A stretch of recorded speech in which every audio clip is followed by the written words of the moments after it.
नमस्कार. आपण ऐकत आहात अनलॉक्ड हार्ट्स पार्ट 9.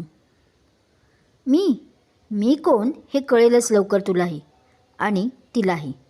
पण आता ते जास्त गरजेचे नसून आता ज्या कामासाठी तू मला आत बोलावलं आहेस ना, ते आपण पाहायचं का काम? पण त्याच्या त्या बदललेल्या मूडला पाहून तिने आपला बचाव पवित्रा मूड ऑन केला. तसं आता त्यानेही आपला मूड बदलला. मिस सारिया, स्वतःला काय आपण या कंपनीच्या मालकीनबाई समजता का? नाही, म्हणजे अचानक निर्णय तुम्ही बदलत आहात ते. आता मात्र त्याचा मूड परत कठोर झाला तिच्याप्रती. सर, पण त्याचा असा बदललेला मूड पाहून ती पुरती गोंधळून गेली. तिला अपेक्षा नव्हती की ती म्हणाली की लगेच हा आपला ऐकून त्याच्या त्या नेहमीच्या मूडमध्ये असा झटक्यात येईल म्हणून.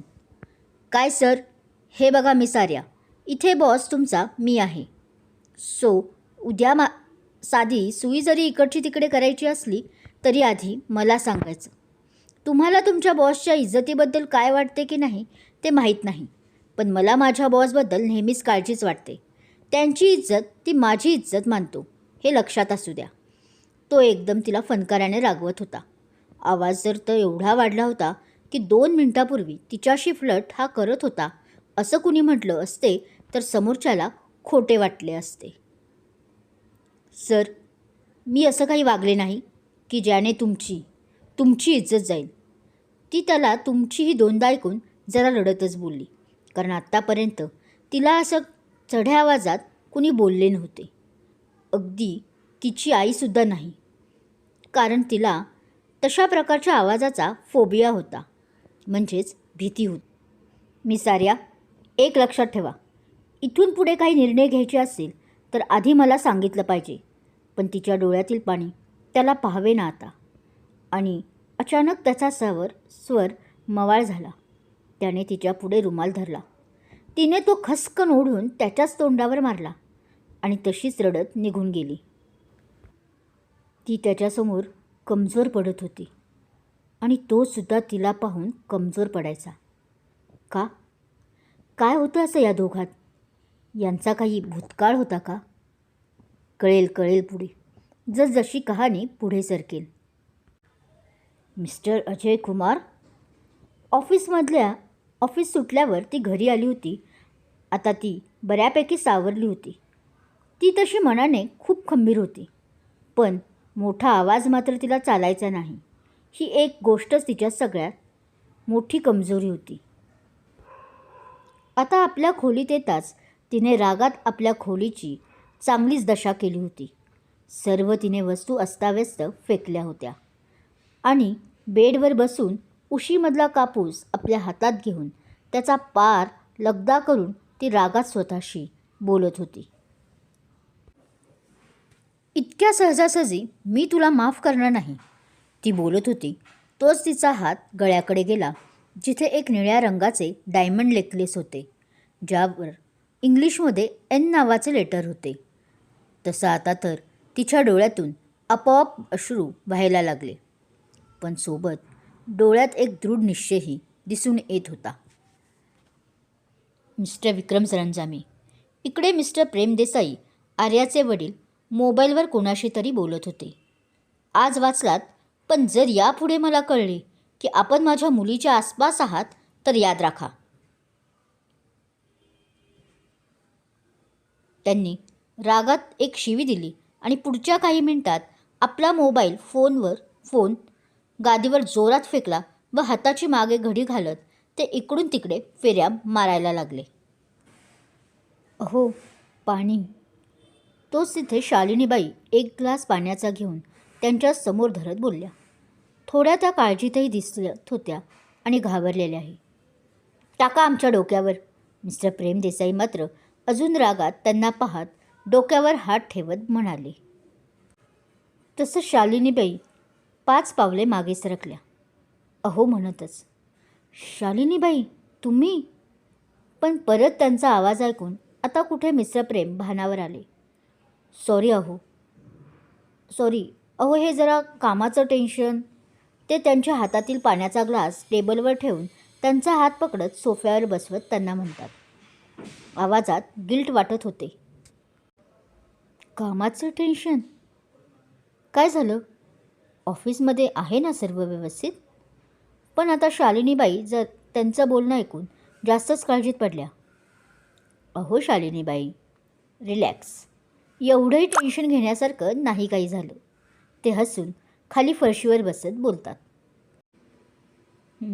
तुम्हाला तर माहीत आहे, बिझनेस म्हटलं की चढ उतार आलेच. ते विश्वासक नजरेने शालिनीबाईंना पाहत म्हणतात. बरोबर बोलत आहात. तसं आता शालिनीबाई निश्चिंत होत म्हणतात. मी काय म्हणते, मीही आता परत जॉईन करू का आपला बिझनेस? तसंही आता तुम्ही दोघंही घरात जास्त वेळ नसता. आपली परी आर्याही पाहता पाहता मोठी झाली आहे. आज तो असता तर. शालिनीबाई बोलता बोलता एकदम वेगळ्याच दुनियेत गेल्या होत्या. शालिनीबाई, तसं प्रेम थोडे रागातच बोलतात, ज्याने त्या भानेवर येतात. सॉरी, मला तुम्हाला हर्ट नव्हते करायचे. ते तर चुकून मी. त्या पटकन दिलगिरी व्यक्त करत बोलल्या. चुकूनही तो विषय काढायचा नाही हे मी आधीच सांगितलं आहे. जावा, आता काहीतरी खायला बनवा माझ्यासाठी. ते रागातच आता उठून बोलतात, त्यांना पाठ करत. हो सॉरी, आलेच मी.